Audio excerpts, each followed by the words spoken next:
Školky nám teď odejdou. Já nevím proč, vždycky, když vidím červené trenýrky, vzpomenu si na éru svého mládí, nevím proč, vždycky mě to tam naskočí. A na tělocviky na základní škole. A poslední dobou mě tam naskakuje Pražský hrad. Taky nevím proč. Vždycky, když vyběhli a v ten moment jsem to tam viděl. Tak, počkáme chvilinku, až nám všichni se běhnou dolů. A já bych s dovolením představil další školu, základní školu a mateřskou školu Ořechov. Napsali o sobě toto. Z Ořechova přijel celý autobus. Mateřská škola Ořechov se nachází v klidné části obce, spadá pod základní školu Ořechov. Mají jedno smíšené oddělení s kapacitou pro 28 dětí ve věku od 2 do 7 let.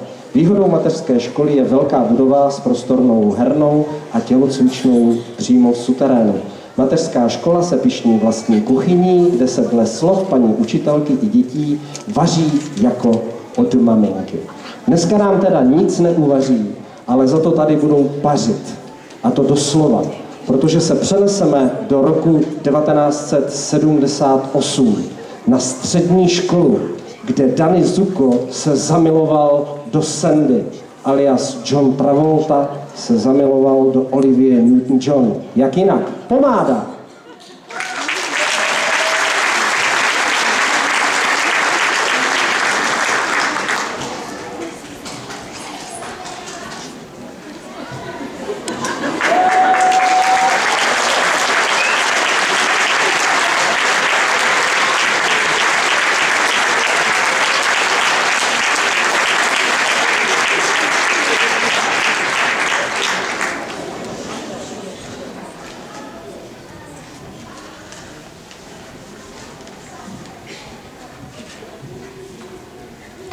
To je náš jedinečnej, neskutečnej, výjimečnej, no náš auťák.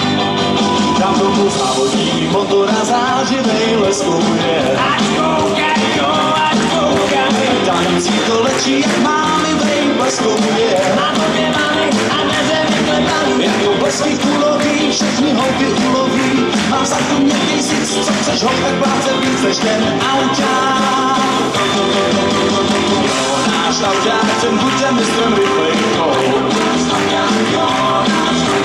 Jo, náš auťák, tam ve formule rockin'roll. Si postav dnes, kulovej blesk, ty si náš auťák. Letní láska nečekaná, Letní láska zbláznila nás. ona mě netoužila mít. Celkem fajn, zdá se mi být. Letní žár, v noci byl dál. Nikde v nás byl ten léta žár. A co dál, co dneska se stál. A co dál, jdem dál na vzal. Venku v moři, tu chytlají křeč. Zákal na mě zkoušel dát řeč. Tak jsem ji zachránil já. Zmáčel mi, co se jen dá. Letní žár, pohledu pár, o nás byl ten léta žár.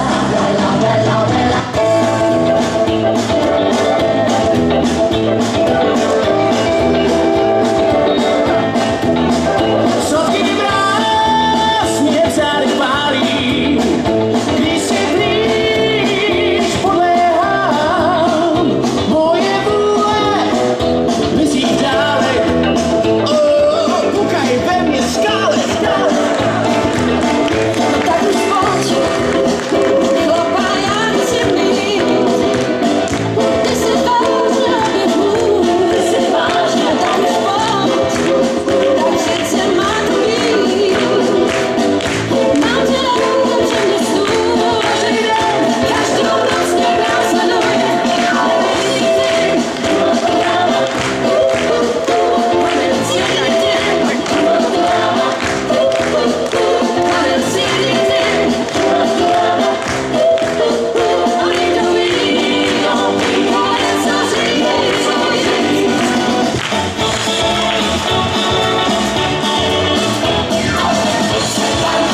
Mateřská škola Ořechov.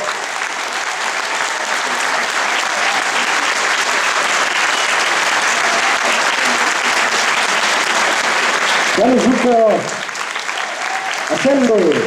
Jedna Sendu vedle druhé.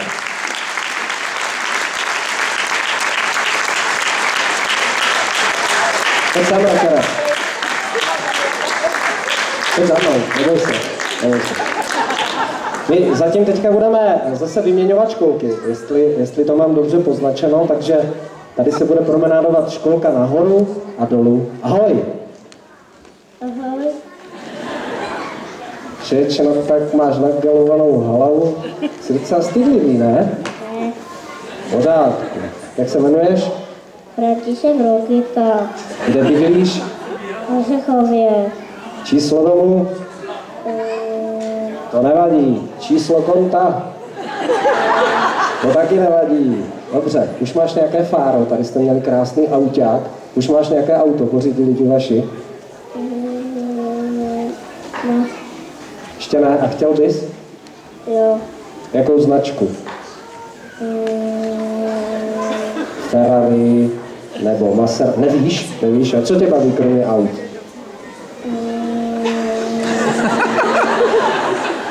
Nový tiskový mluvčí Hradu, přátelé. Já si myslím, že tyto otázky, které kladu, jsou docela záludné a on si se vším poradí, jako. Nechává to na mě, abych se začal já potit. Když mi neodcházej, pojď sem, kam jdeš? Utečeš, tak řekni všem aspoň ahoj, ne? Ahoj. A tak rockersky, ne? Ahoj! Ahoj.